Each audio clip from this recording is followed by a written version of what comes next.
No, that's expected. Sometimes as farmers, at times we don't even show up because other things come up which are not planned. That's the definition of a farmer actually. Unozongonzwa Yeah, nenyaya sure. kuti bhuru rapaza danga o mombe dzapinda mugadheni mevanhu so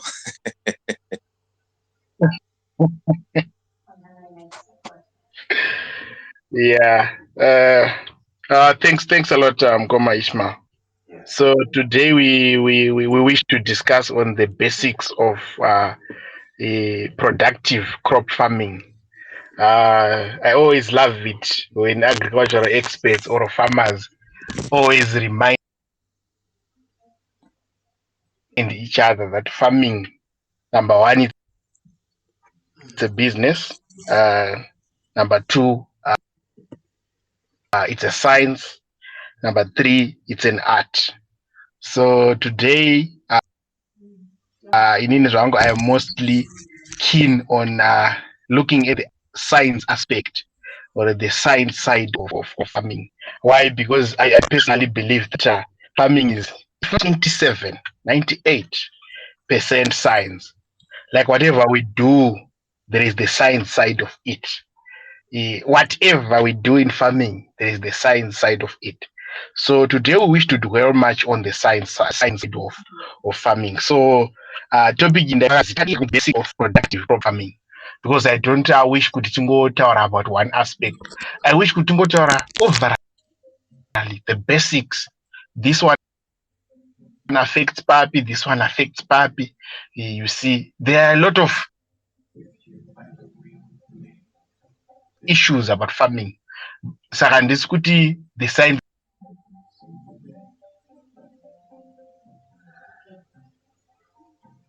dzega ndo dzakakosha. Mkoma Onias, do you want to try and find this? Okay, I think we've actually lost him. Sometimes it's a bit of a hassle in terms of network in Zim. So hopefully Mr. Onias will come back.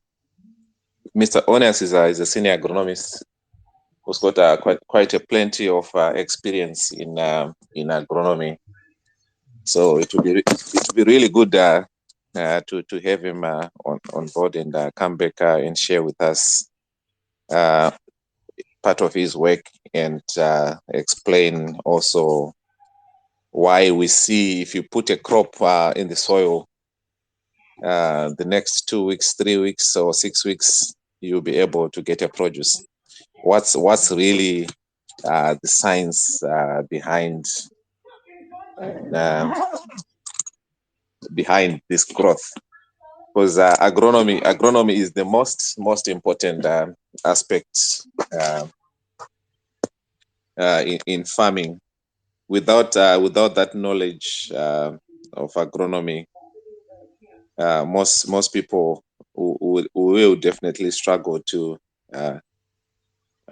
I'm sure he's back out. I'll try and add him again.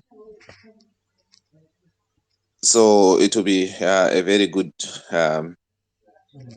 experience to have him share with us. Doctor, you may want to accept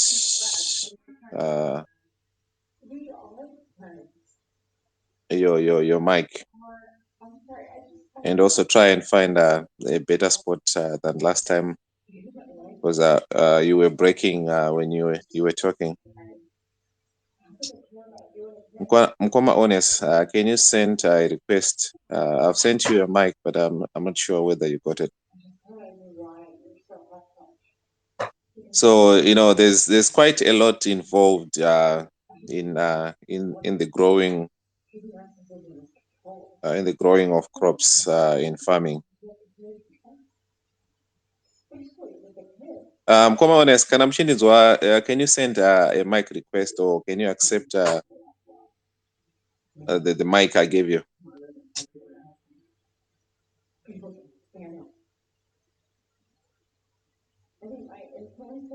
Anyway, good evening, guys. Those who just joined us. We've got agronomist Onias It's quite vast experience in agronomy. So agronomy is just basically in layman's term the growth part of the crops.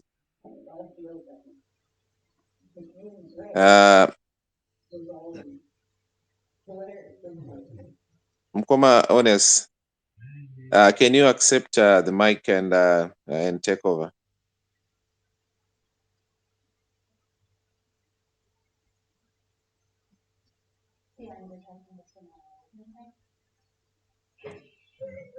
Sorry guys, I'm sure I think Mkoma Honest is struggling with his network there.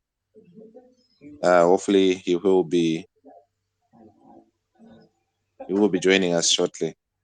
So I was just mentioning how important to know the agronomy side of farming. If ever one needs to realize profits, they need to have this at least the basic information on how your crops grow, how to manage your pests, how to manage your diseases. There's quite a lot. Agronomy also starts all the way to from the soil science itself on how to take soil samples and all.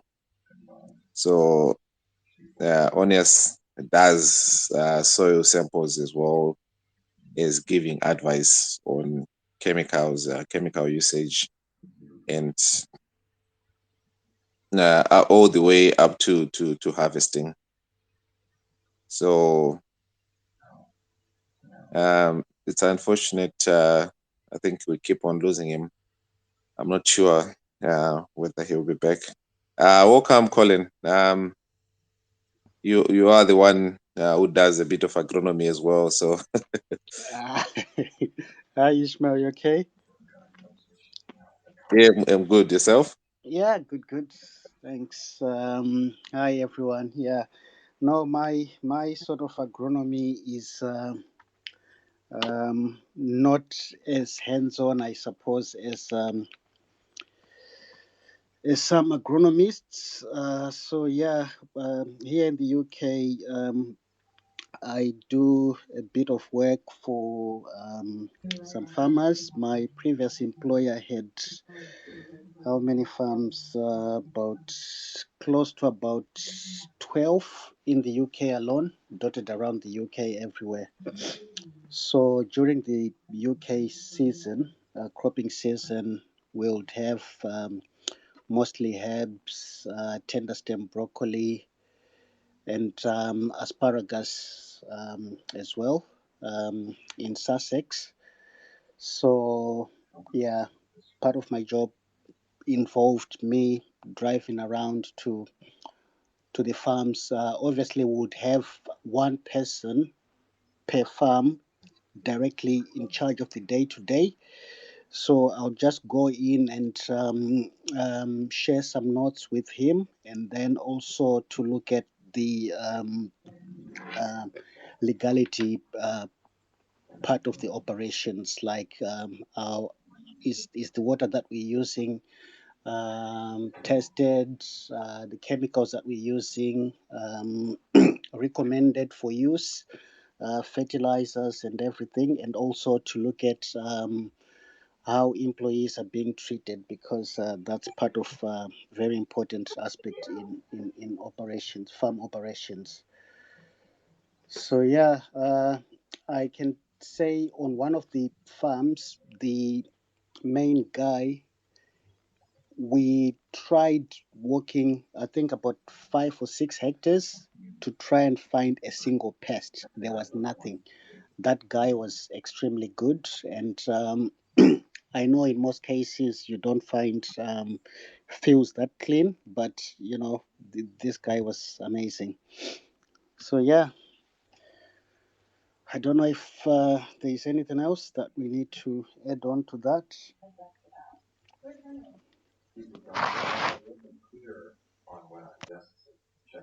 Yeah, I'm sure you can add on why I'm trying to sort of help Onias navigate spaces. Okay, yep, no problem. Yeah, I think the last I heard him saying was that farming is a science. It is indeed a science because I'll give an example. For soils, you have to know the soil type. Is it clay? Is it sandy soil, loamy soil, clayey or sandy loamy, whatever? Each of those different types of soils, they will determine how your fertilizer is released to your plants, and it also determines how much nutrients that soil can keep, and also water. So I think it's important that before we just rush to put seed in, we need to get our soils tested, check for the available macro and micronutrients within it, and then supplement with fertilizer as prescribed by the soil scientists. You have nutrients like calcium, which basically also help to make other nutrients available. So it plays an important part in that it binds other nutrients and then becomes available to the plant. I've seen also some people do take dead plant material matter. So you get your, say, the leaves from your apple tree. Uh, they are dried and then they are sent to the laboratory to find out how much nutrients the plant is taking. So in essence, you have two tests: one for the soil prior to planting, and then another one post germination or post growth, just to try and see if there's areas where fertilizer management needs to take place. Water as well is vital. Your fields should always be at field capacity, which means that the water should be in an available state so that it can be taken up by the plants. There is what they call emboli. I think if I can remember, I think that's when you have your say your field your field is or your soils are at very low moisture, then they'll refer your plants to being in permanent moisture loss. I think, yeah. Some of the terms are coming out of my head. I wasn't prepared for this. Yeah. So when that happens, then that means when you next water, your roots would have taken up air. So you then end up having an airlock within the xylem cells that take up water, and that can also lead to the plant's inability to take up more water, even though you've been watering. So those are the sciences behind farming. But sometimes when you see your plant wilting, but you've watered it, you try and think what could have caused it. So you need to know the science behind how plants take up water or how plants take up nutrients as well. Yep. What else shall we talk about on that?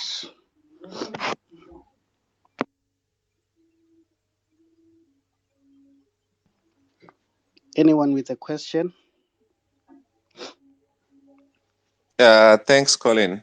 Seems like Onias is still struggling with his internet. I think Zesa is just gone, so must rely on Zesa to be able to be online. So hi guys, to those who just joined us, we're waiting for agronomist, Mr. Onias. So I'll share a bit on my experience as well. Is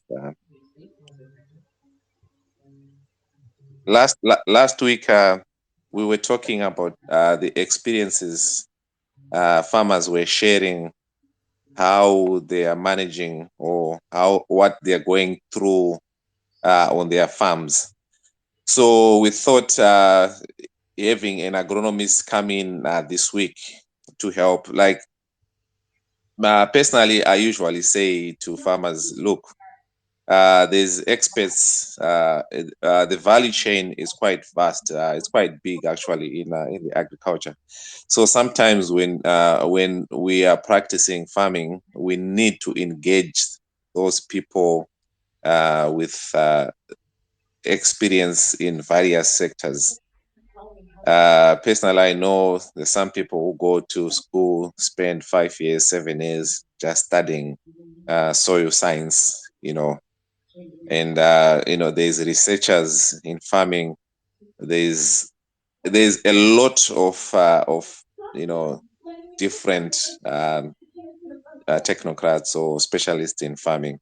So I always encourage farmers sometimes to engage people. These agronomists, they're actually the link between researchers and farmers. But sometimes as farmers, we don't get even enough time to do our own research or to link ourselves to researchers. So agronomists are there to link uh, ourselves as farmers with that information coming from research, with information coming from the providers of agriculture inputs, whether it's chemicals or pesticides or fertilizers, and they are there to help, try to simplify uh, the science in farming.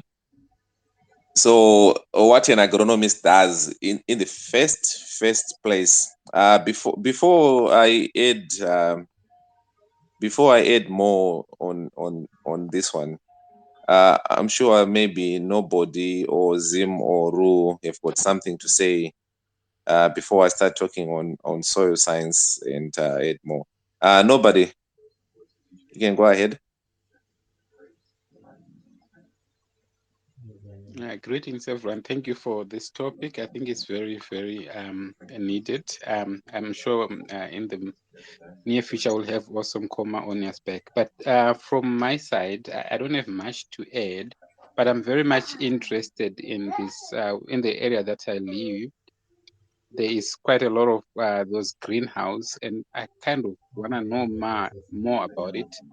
On is it a better option? Because I see where I come from, the soils are really, the topsoil is literally gone. So that's why I think of maybe those greenhouse things, but I don't know what happens in terms of soils and all this. What can I do in terms of trying to build my dream? Thanks, nobody. Just a quick answer to your question before AN says something. Greenhouses and open field in terms of soils is the same thing. What happens with greenhouses is the advantages of greenhouses is more to do with it's a controlled environment. I'm sure you've noticed this year a lot of farmers are talking about their crops being hit by frost, or some of the crops being hit by heavy rains, or it's the good thing about greenhouses, it's a controlled environment. You've got power over some of these you know outside forces, whether it be temperature or rain or wind. You've got access to say, no, it's my greenhouse is too hot, I can open the vents, or it's too cold, I can close my vents, or there's hail, you protecting your crop. And greenhouses usually produce better quality produce compared to open field because of these controlled environments. I think in short, that's what I might say. I'm sure there's quite a lot of things we can add in terms of greenhouses. I can add on in regards to the topsoil issue. I think depending on size, you can actually get topsoil from elsewhere. So you dig your trenches, get the current topsoil out, and then get a 7-ton truck to bring in better topsoil, or you can correct the current one with application of organic matter or manure just to re-energize that topsoil back into having your microorganisms acting within the topsoil. So it can be corrected, but if it's really bad, and also if it's not quite a big area, you can easily get topsoil from elsewhere. Thanks, Colin, for adding on that. I'll share a bit on the soil science after AN and Ru. AN, you can go ahead. Oh, hi. Good evening, everyone. I just wanted to ask a question to Colin and say, can he please recommend, if when we finish, can he recommend a soil testing kit, a portable soil testing kit that's available here locally, that he might have used in the field? So if he can help me out, because I was on Amazon and there are thousands of them promising all sorts of things. So if he can recommend one, I'd be very grateful. And then just to add on the greenhouse for the last speaker, what I found when we did our greenhouse, which is something that we didn't know before, for some reason, where we are farming, we have so much rock underneath. So all these years we've been planting, your usual maize and all of that. But it was only when we constructed the greenhouses that we realized that there was so much rock. I kid you not, we took wheelbarrows upon wheelbarrows of hard rock. So obviously now you're building a sort of conducive environment within those trenches. So I think perhaps that's one of the advantages, that you're actually creating an environment that is conducive for your plants to grow.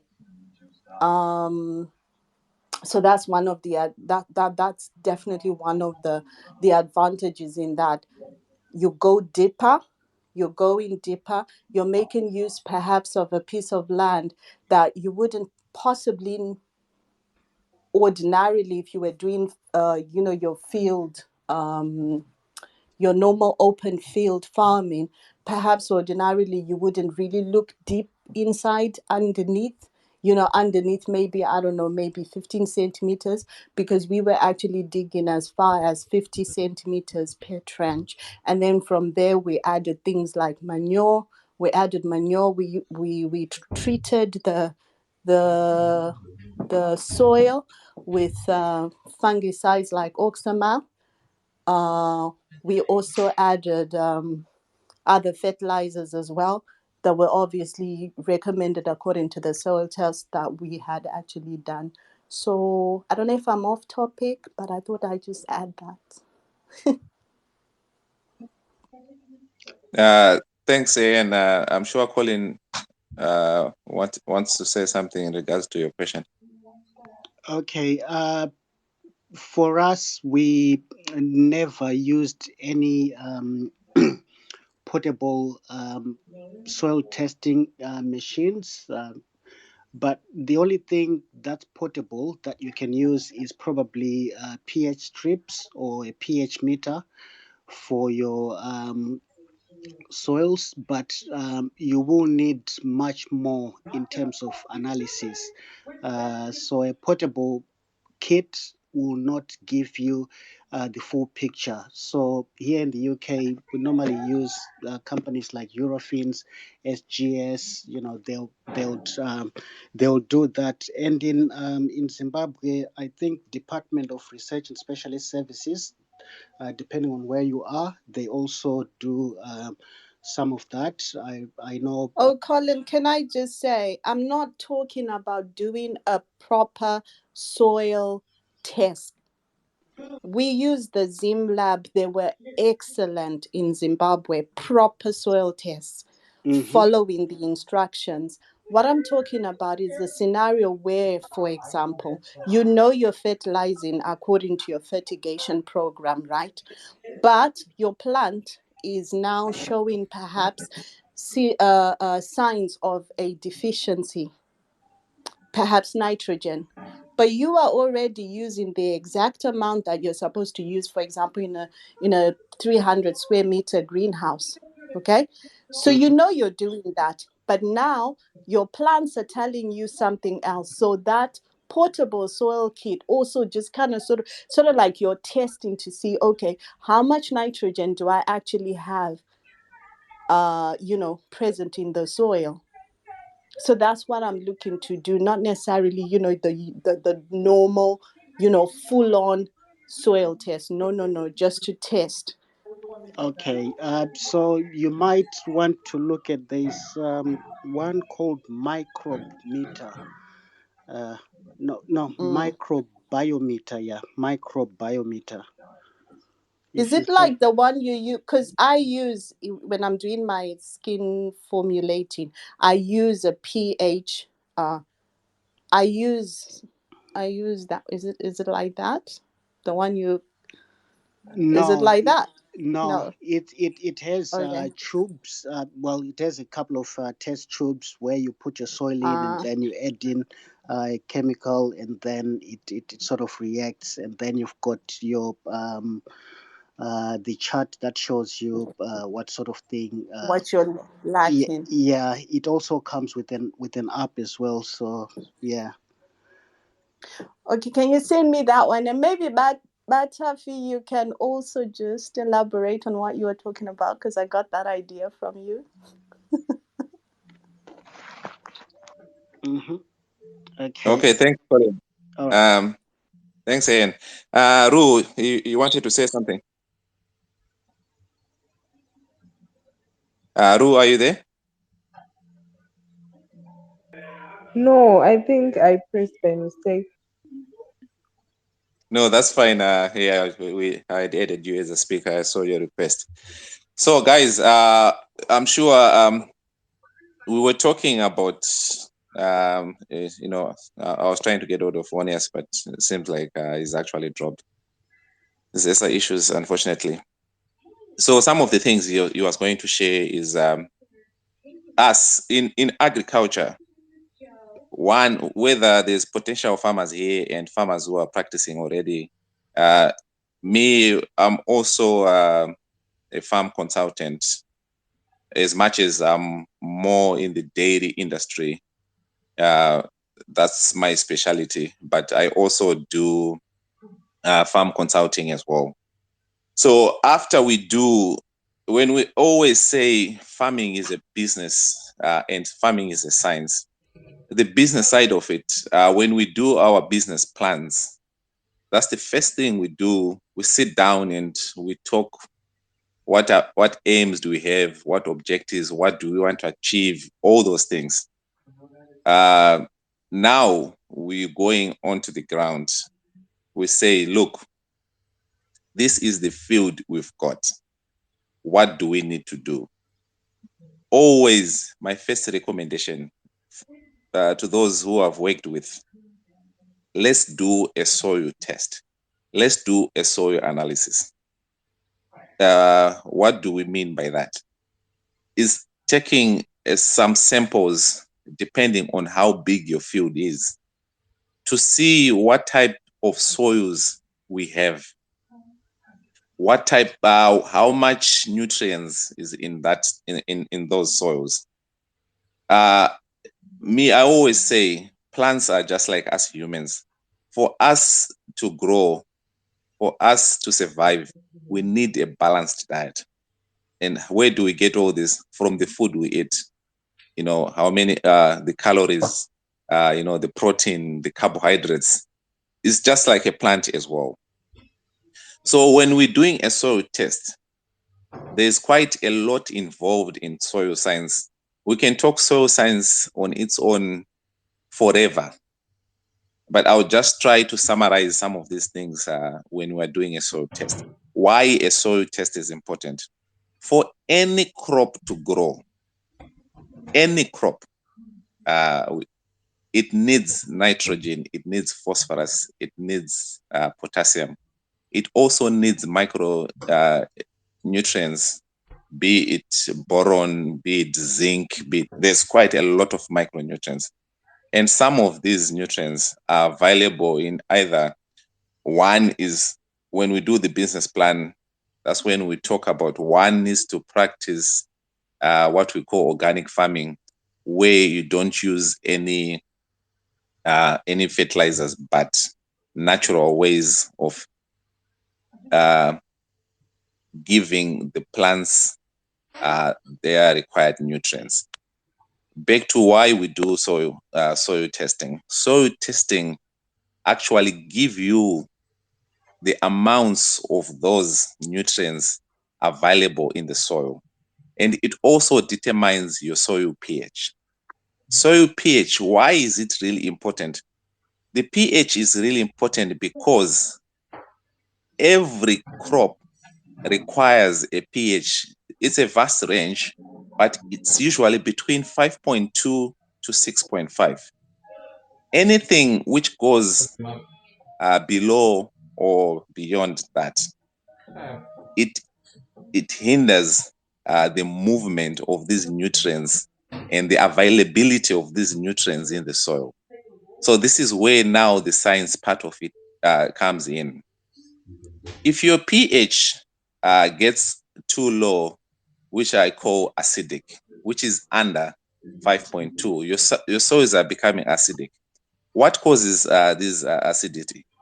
Mainly heavy rains, and productive farms use a lot of nutrients. And when you use a lot of nutrients, those nutrients need to be replaced. And so what I'm saying is, if your pH is too low, it doesn't matter how much fertilizer you put. Without a soil testing, you won't know what pH you have in your soil. Saka ukaisa nutrients, ndazoisa fertilizer, ndazoisa NPK. Those fertilizers they actually move in the soil. And your soils, if they are not allowing that to happen, achifi chakakura or chinokura, but it might be standard. It might not grow as much. So this is why we recommend there is microorganisms in the soil. And those microorganisms helps in the soil structure, helps in the soil fertility. They help in the movement of this nitrogen, phosphorus, and potassium, which are the main elements which are required by a plant. So this is why we recommend for someone to know the basic soil science in the soil. If you don't take care of your soils, you are not going anywhere. That's the start of everything. Take care of your soils. Make sure your pH is correct, between 5.2 and 6.5. What happens if your soils are under 5.2? We've got products like lime. Lime is there to act in correcting your pH, usually if your soils are acidic. And those who do organic, someone was talking about manure. Manure also helps. Mkoma Onias, ndakuita basa lenyu panapa. I'll try and aid you so that you can take over. I can see Mkoma Onias is back. Let me try and invite him. So with people now, like Mkoma Onias, can you accept your mic? They are there now to simplify this soil science on it. There's a lot which happens in the soils. These microorganisms need a conducive environment to help the uptake of these minerals. So soil testing is a very, very important tool which we always recommend. Last year in Zimbabwe, we had a lot of rain.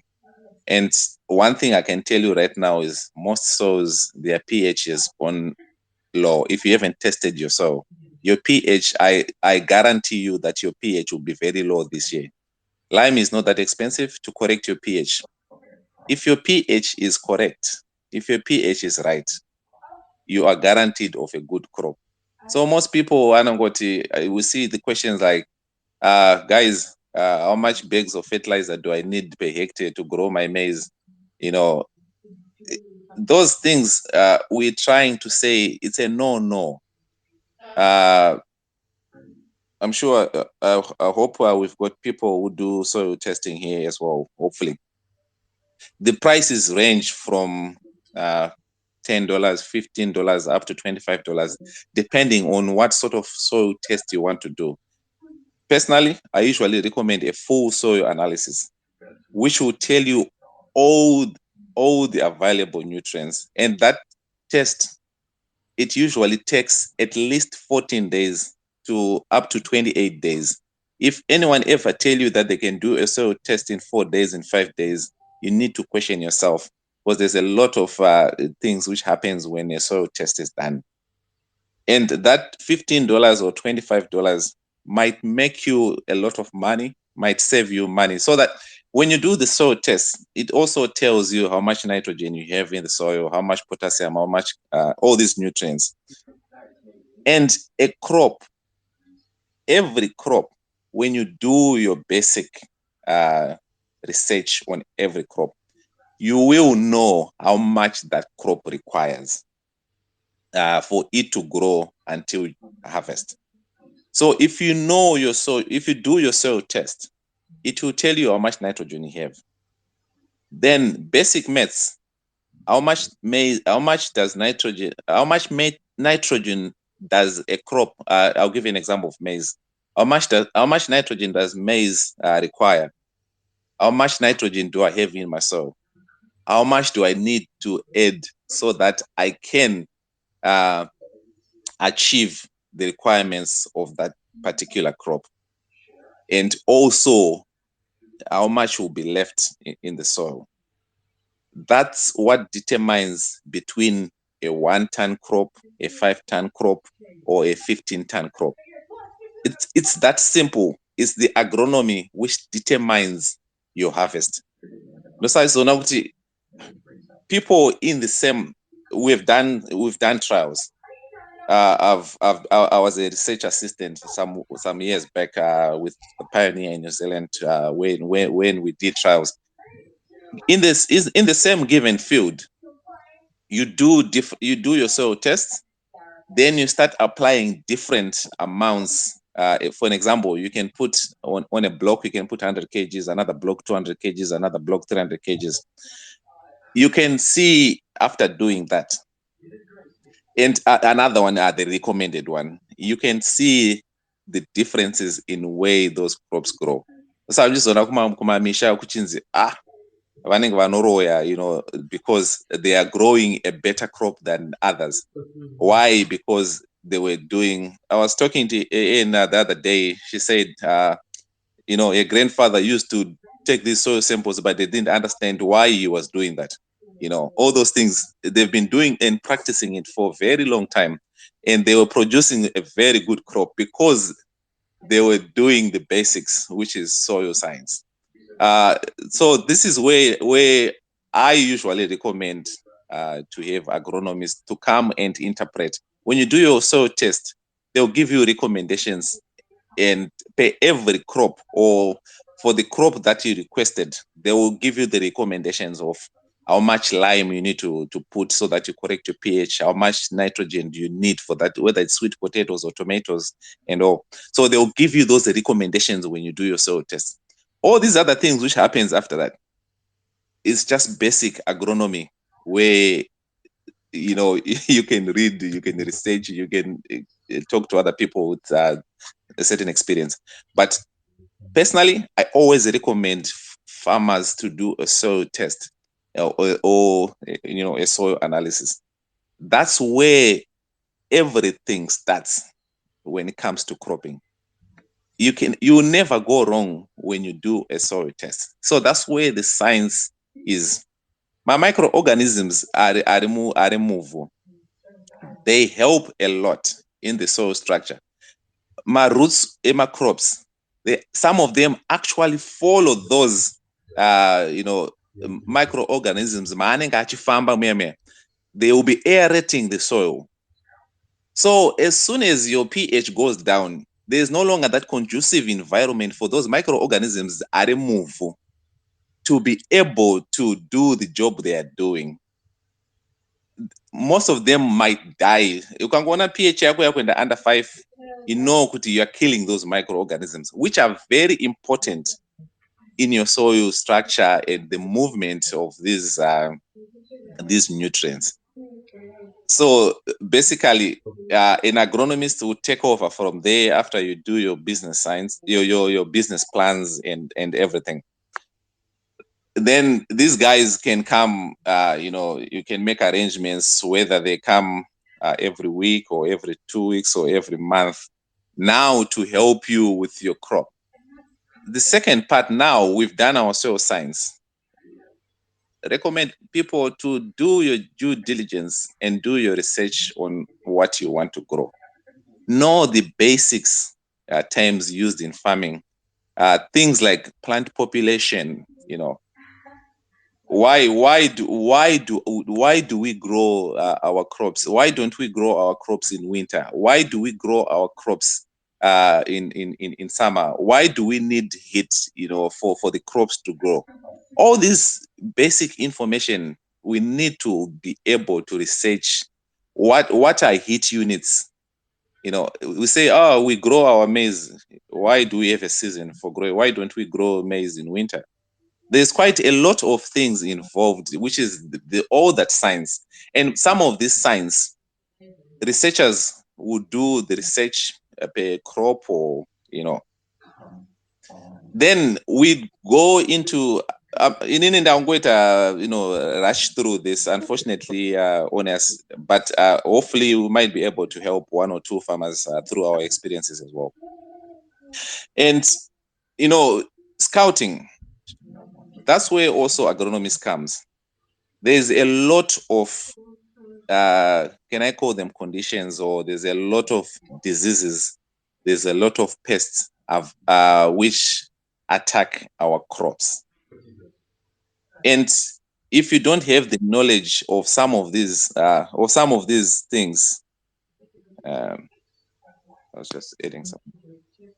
If you don't have the knowledge or the understanding of the science of why we need to control these crops, why we need to control these pests and diseases usually, then that's when we also struggle. Doing a soil test, a crop will show you, just like a human being, you know, there are conditions you could ask me why. I know there's some people, you know, Wangori slim, and you can see even, you know, with your skin texture, your skin, you know, there's quite a lot of things which shows you as a person, Kuti, there's something lacking pa diet yako. And the crops also do the same. You know, if a plant is lacking nitrogen, it will show you that I'm lacking nitrogen. If the plant is lacking phosphorus, it will show you. There's a lot of you know, conditions which the plant just tells you on its own. So that's where now we always keep on emphasizing on the science aspect of the business. It's not just putting that crop in the ground. So that's when he's dropped again, unfortunately. So understanding all the science part of the business is very, very, very crucial in the business. That's what I always advise people. Understanding that science, It's not that easy. Ndafunga kuita murimi nhasi. It doesn't happen that way.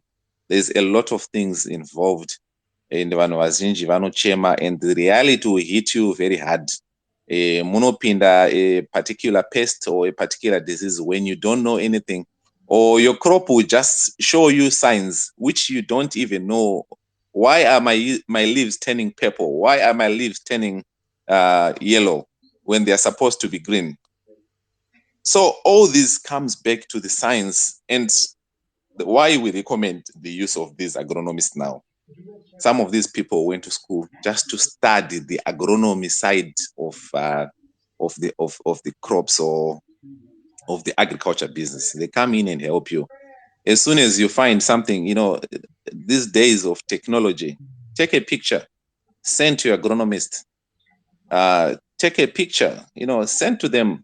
They'll tell you, is that a fall armyworm? Is that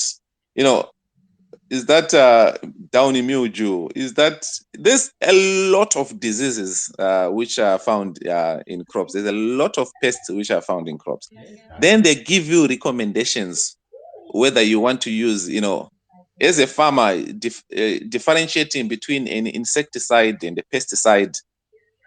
These agronomists are there to help now, giving you recommendations of what sort of pesticide you want to apply, what sort of herbicides, what sort of insecticides, what sort of preventative measures you need to use.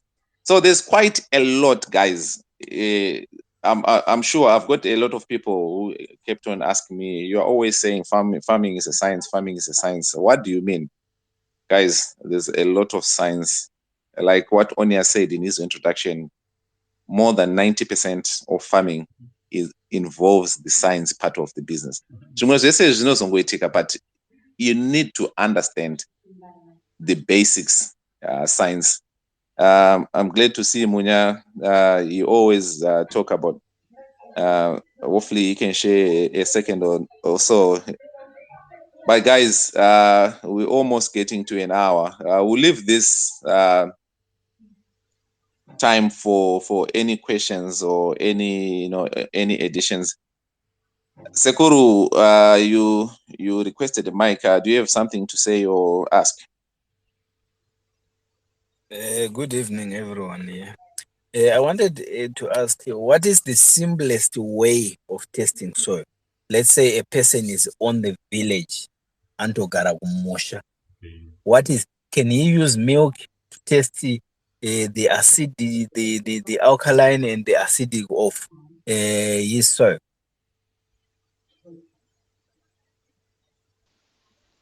I've seen, sorry, I've seen people using basic things like baking soda just to check pH, just to get a rough idea of pH.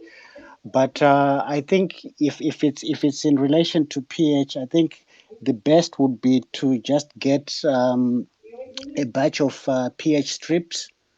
They're like little peppers. You just use them. That way, you are guaranteed to have a result which makes sense because you have a comparative chart. I also did share in my under the Spaces invite tweet that I posted when we started. Two kits that you can use. One of them is the microbiometer that I mentioned earlier on, and then there's another one called the Martin Leishman Palin test. That one, one of the models actually tests more. It almost resembles a laboratory, so it will actually give you details of how much. Say you've got nitrogen within your soil. If it's 2 milligrams, it actually states 2 milligrams. The same thing that you get from a lab. That's a professional kit. And I'm pretty sure it will cost an arm and a leg. But yeah, all you have to do once you've got it, you just have to replenish the reagents. But yeah, that's it.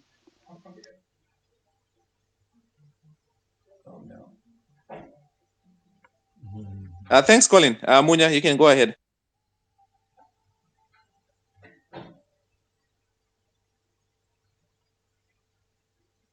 Munya is putting 100%. I'm not sure. Maybe his network is playing up as well. Munya is a farmer, I know, and I would have added a bit on. Edson, I can see you're raising your hand. You can go ahead. Thanks, Ishmael. You mentioned some. I mean, this is a bit off topic, but you mentioned about like winter cropping and everything that you guys practice there. Do you guys not farm in winter because of just temperatures or lack of water? And if on the water aspect, what is your underground aquifer situation in Zimbabwe like? I'm keen to know about that. Thank you.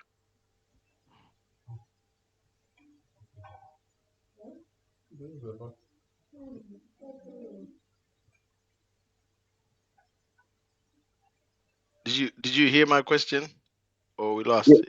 Yes, I did. Sorry.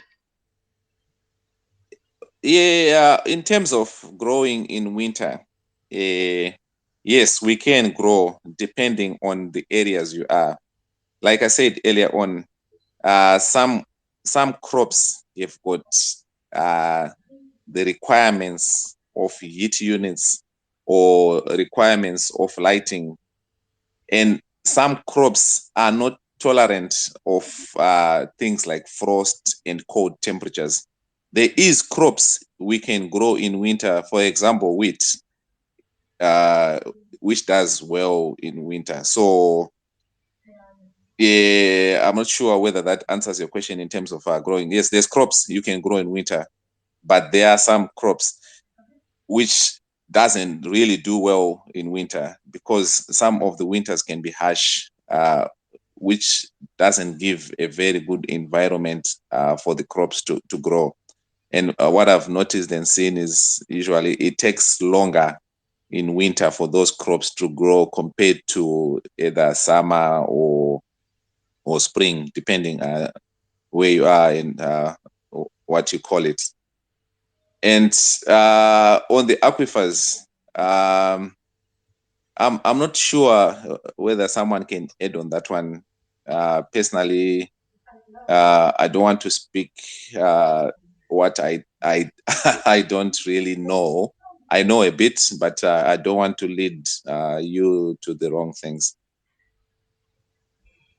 But what I know is depending on your area, you can have these guys who do the bore drillings, specialists in the water. They can come and do sighting and testing, or even take some do actually even sampling of your water availability. I'm not sure whether that answers your question.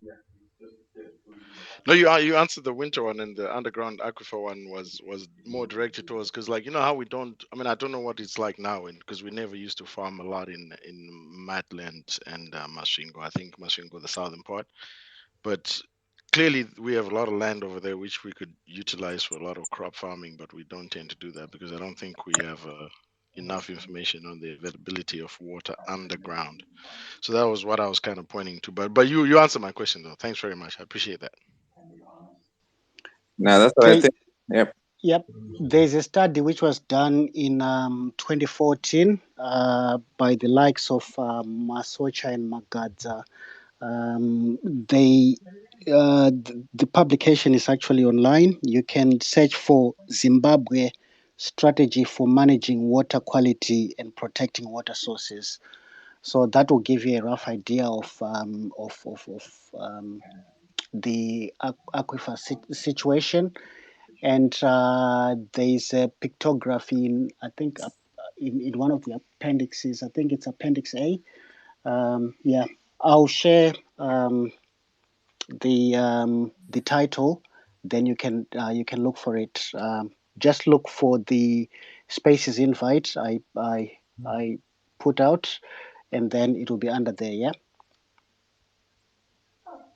Thank you. Thanks, Colin. I think also it's always good to engage people from Zinwa. They have all this information as well. I think they do a lot in aquifers, so it would be good if we can engage people from ZZNWA or something. They do the water issues in Zim. Big Youth, you can go ahead.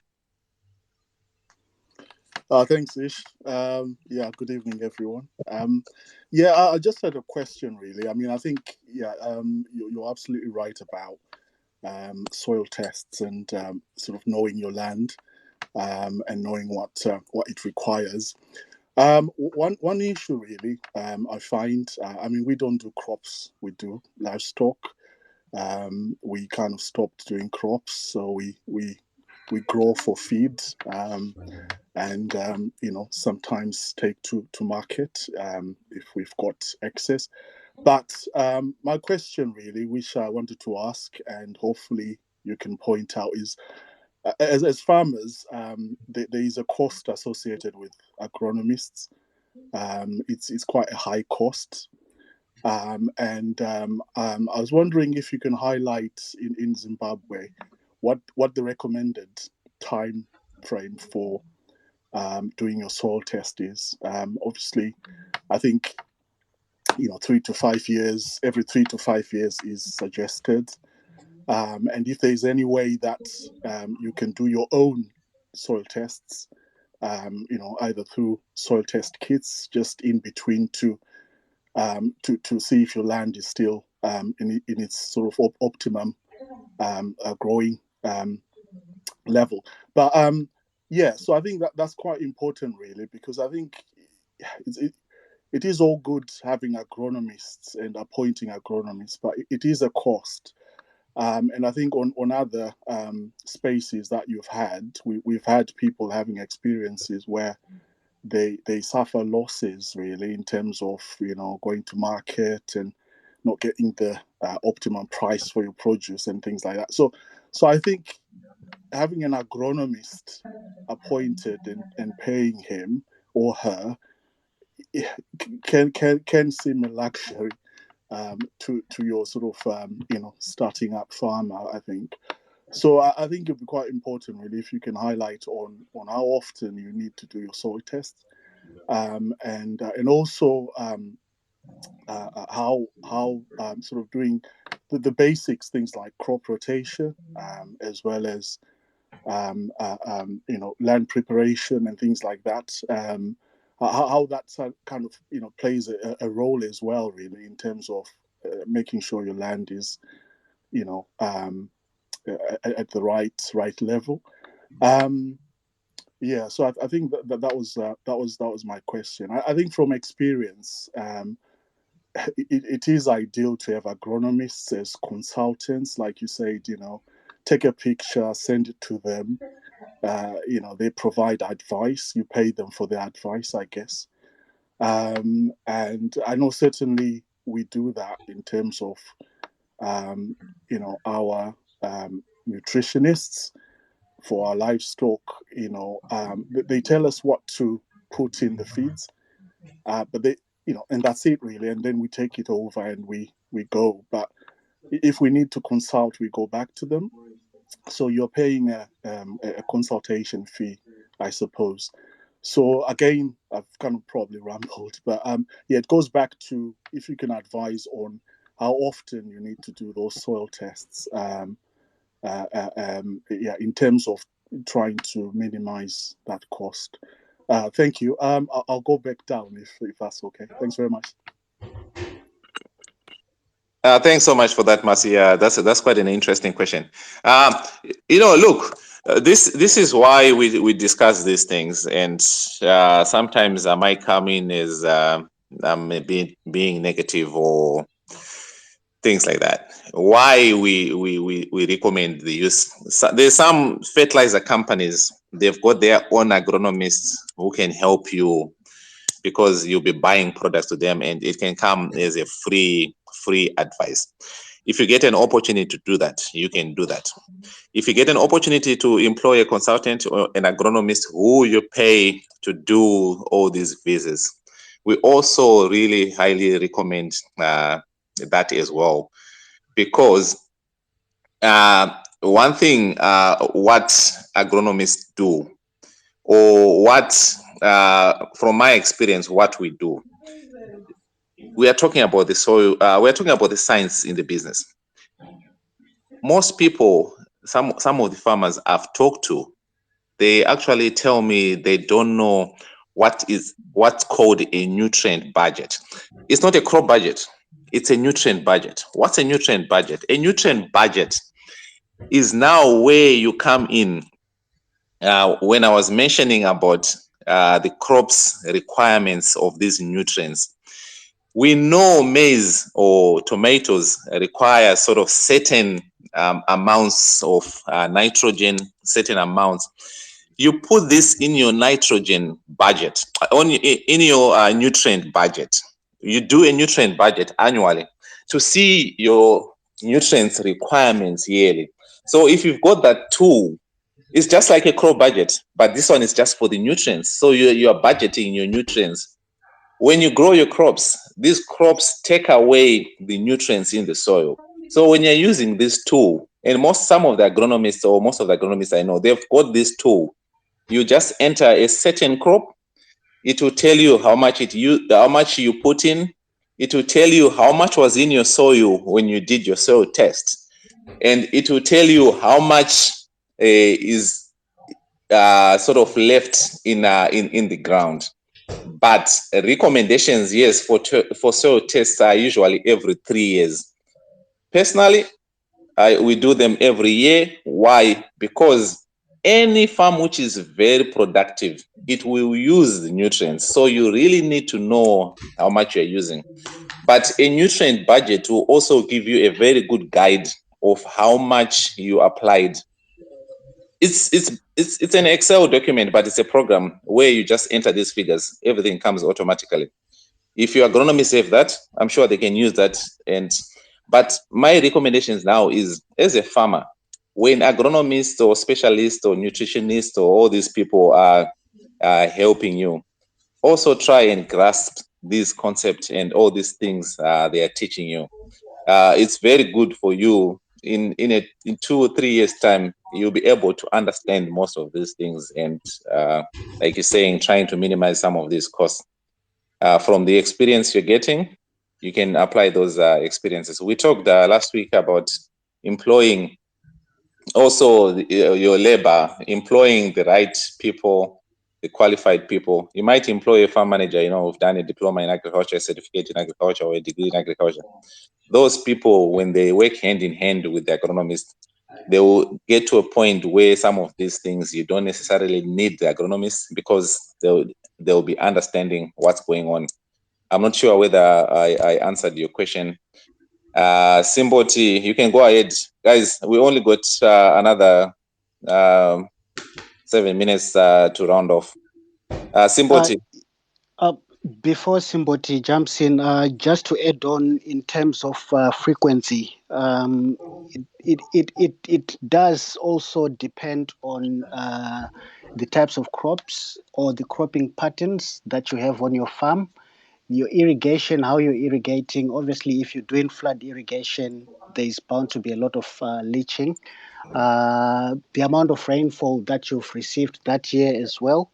So these are some of the things that will contribute to nutrient loss, whereby you'll be forced to maybe do 2 tests in a year. And in regards to agronomists, I think one other way of doing it is, if you have Manamu Domeni within your locality, they are not always there to offer you advice all the time, but you can bounce some ideas off them as well. But in the end, I think you need either an agronomist or to get somebody who is well versed with crop production. Yeah. Thank you. Thank you, Colin. Simple T, you can go ahead. Just a quick one. Then Maski, you can come in next.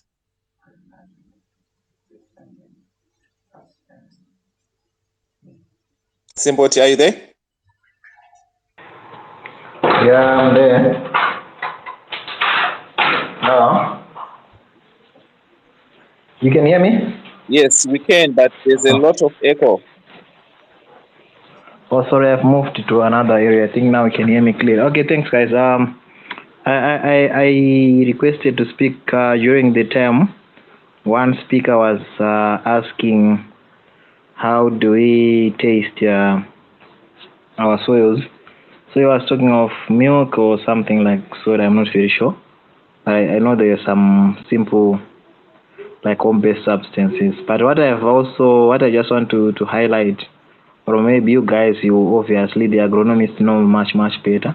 I just want to encourage, especially those who comes to farming to try and earn some income, that we always make use of the professionals. We treat farming as a business. So you are not actually a farmer, but you are more like an investor. So you put some resources in the business. So I really encourage everyone to hire a professional agronomist who give them a professional advice. Maybe they can even hire services. Both these guys, you might not need them every day on your piece of land. You might hire them for hours. You might also need a marketing officer to come and advise you how to market your products, and even a financial and all those kinds of things. But I have seen like there are so spaces where people talk of losses or heartbreaks in farming, saying farming is not for the faint-hearted, it's not easy, it's like it takes time. I think we are just doing things wrong. Let's just have these professionals, the advisors. Maybe I saw a motivational quote yesterday that was saying, if you give me 5 minutes to cut a tree, I will use the first 3 to sharpen the axe.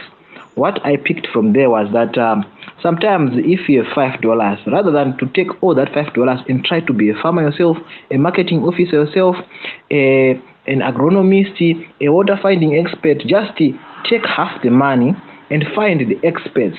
They assist you. You find that will make your job much easier. Someone just say that the winter tomatoes can make you a lot of money. Just go and make at the end of the day. So I think my encouragement is just like, let's make use of these or specialists who are at our disposal. I think right now there's a lot of unemployed or experts all over the place. Let's just hire them, negotiate the cost down, and then I'm sure they will be willing to come to some. We understand that what we're trying to do, we find a win-win scenario. They help us. I think all of us win. Then when it comes to also to this soil testing, I really discourage use of home-based remedies and stuff. I think nowadays the world is much easier. We can go to websites like eBay, AliExpress, those Chinese online shops. You check for these items. I think myself, I bought a pH test meter for something like $2 or $3 free shipping. It might come after a number of days, but I think you'll find it handy. So sometimes you just also need to invest a small amount of money into these things. So when you now suspect, I think my pH is not okay here, now you have to hire an expert. The lab comes, they do all those kinds of things. I think all of us will win. Now that was just my word here. I think the agronomist knows better. But I have a question. Someone was talking about, myself, I'm interested in coming up with a cost-effective solution of making my own feed. So my idea is around maybe producing some soya and maize, but I also think about buying a small, maybe if it exists. That's why my question is if the agronomist might be able to help, a soya meal making plant, maybe a small machine that can assist to make soya meal, so that maybe, because I've noticed that it's cheaper to produce soybeans by yourself. Then you find suddenly a ton of soybeans that you can produce maybe around less than $300. When it becomes soya meal, it's around $500, $600. So I think maybe to invest into making your own soya meal might save you $1 or $2. So I just want to ask, is there anyone who have knowledge or an idea if that is feasible or not? Thank you, gentlemen. Thanks so much, Simpotia, for adding on that. You just sort of added on what we were talking about earlier on. Farming or agriculture is like any other business or like any other, no one just comes out and say, I want to be a nurse tomorrow. It doesn't work like that. And also these specialists, guys, they went to school to do these things. They know. But what I'm saying as well is some of them, they might not be able to interpret all the things we are talking about. And those who are really honest enough, they will tell you, I'll go and research, or I'll refer you to someone who knows. I'm not saying agronomists know everything, but they know the agronomy side of it. Ukatenda izvozvo kuuse yetu ndinotsvaga degree, ndinoda kuita degree reagronomy. Unenge uchingodzidza agronomy chete. And someone will go and do nutrition. They will just be doing nutrition. Someone will go and do soil science. They will be just doing a degree in soil science. So farming is like any other trade. Hakuna kwachambondaita electrician asi ndatoudzwa kuti batanidza A and B. Yes, you know the basics nekuti ndoisa plug sei paketo yangu. But there is quite a lot of things involved in electrical engineering. So these are why you were saying people like Onias, they are there to help you with these things. Sometimes the problem at as farmers, we're trying to save my cost.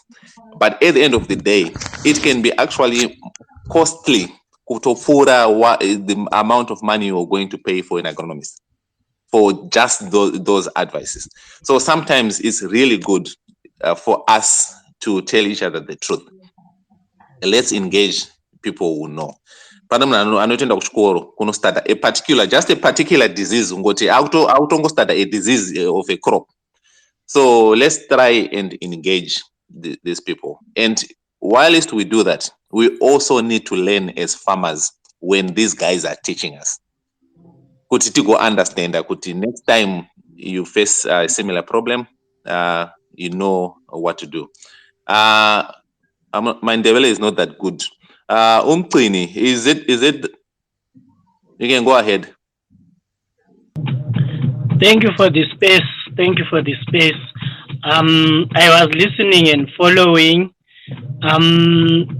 My background, I started farming with greenhouse farming. I've not been exposed to farming where there is no greenhouse. So I had an idea of doing a cabbage farming back home, which falls under Blawayo. Now I'm not exposed in farming without greenhouse. I wanted to know whether there is someone here on the space who specifically deals with cabbage farming, whom I can consult by the side. I just want someone where I can get in knowledge, specifically cabbage farming. Thank you. Thank you for that question. It's fortunate that what's his name, Onias, is listening. You can follow Onias and you can engage him in terms of the question you've asked. Open field cabbages, he can help you. So just follow Onias, crop doctor. If you can see him, he's there. He can help. Crop doctor. I'm trying to check crop doctor. I can't see him. I've got Connie on top, Zim, Simbo. Okay, I can see him. Him. Thank you. Follow him. He's an agronomist who was supposed to be talking today, but his network is playing up, so he'll give you help. That's why these guys are there, and I'm sure he'll give you very good help. Maski, you're next. Yeah, thank you so much, host. And I have to say, really finding the discussions very useful. I'm completely new to farming. Unfortunately, I was having connectivity issues, so I might be asking questions that you've already covered. So please bear with me.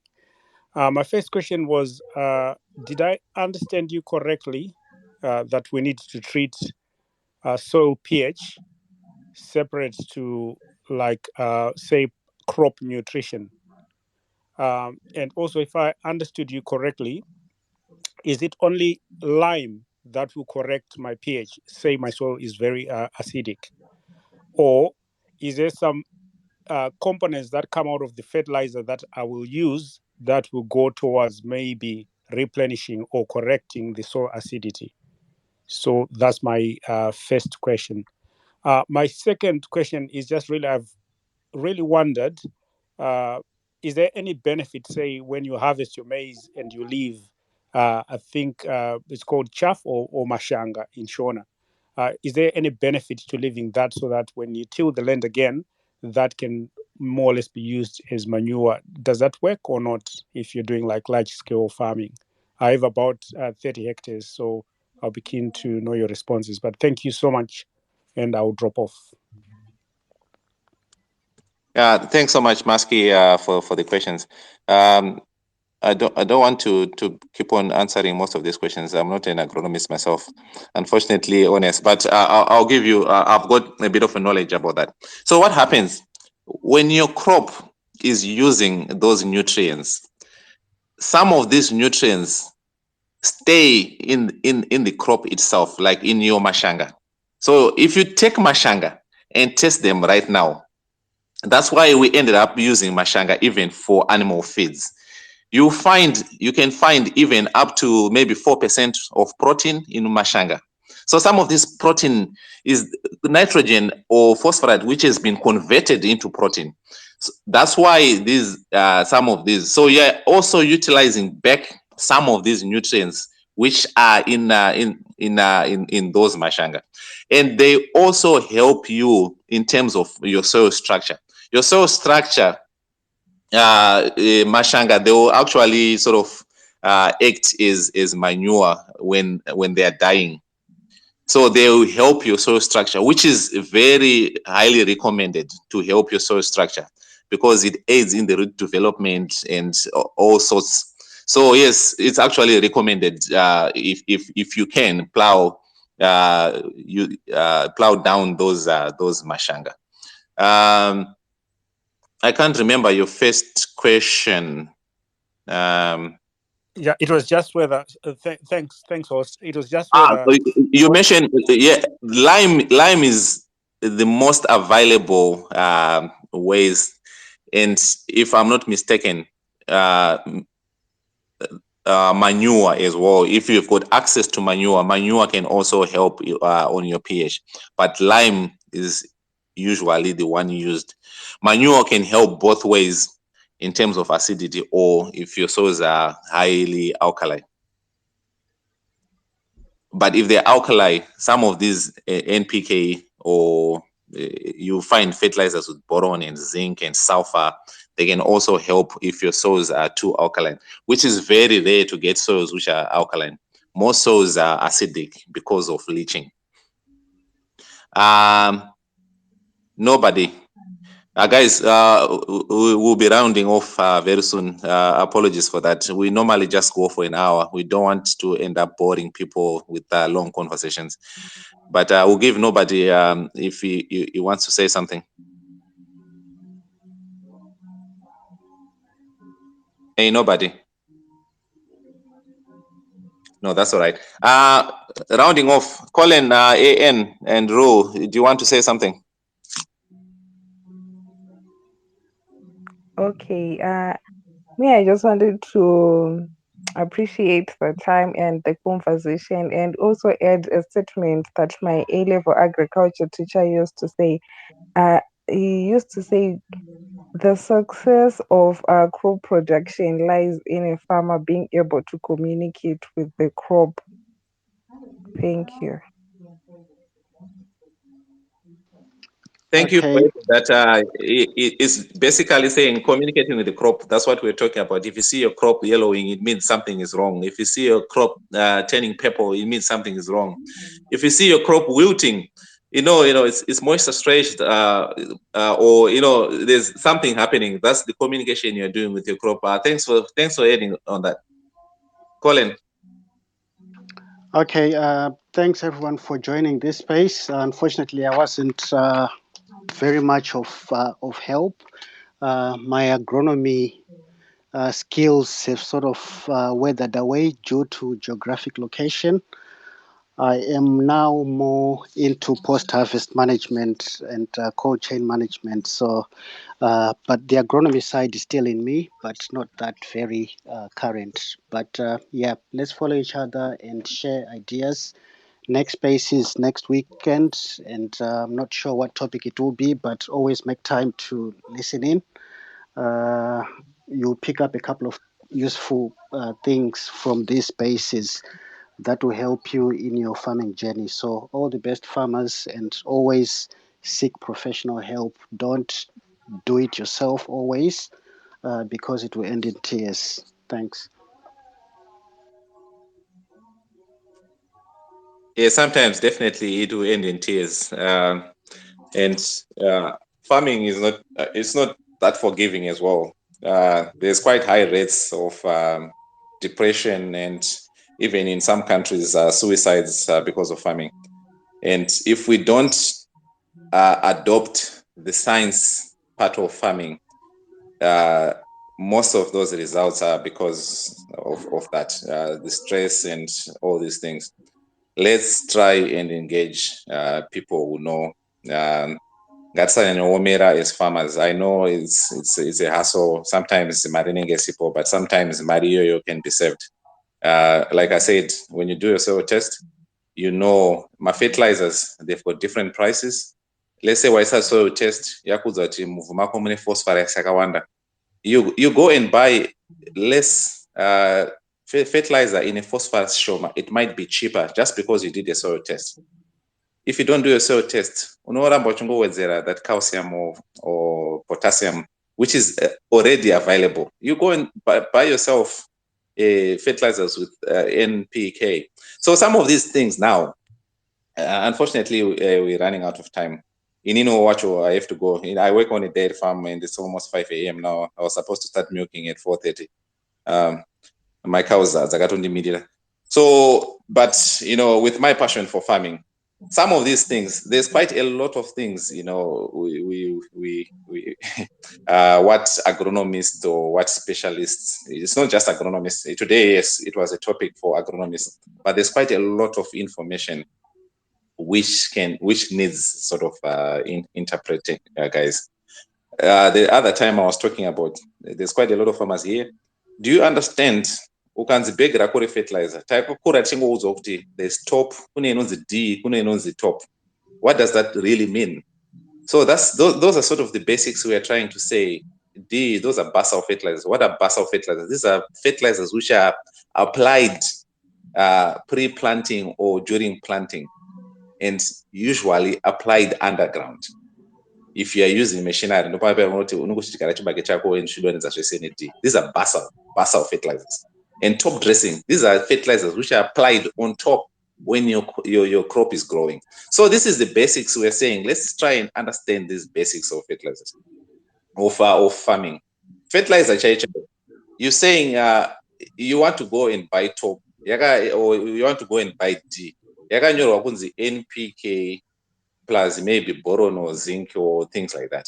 NPK yakanzi 7 14 7, imwe yakanzi 14 28 14, imwe yakanzi 10 20 20, imwe yakanzi. There's a lot of fertilizers. Why are they there, those fertilizers? They are there because of those recommendations which are given on how much nitrogen and phosphorus is in the soil. If your crop requires more nitrogen because your soil doesn't have enough nitrogen, you go and buy high nitrogen fertilizers. You can go and buy 30-10-2.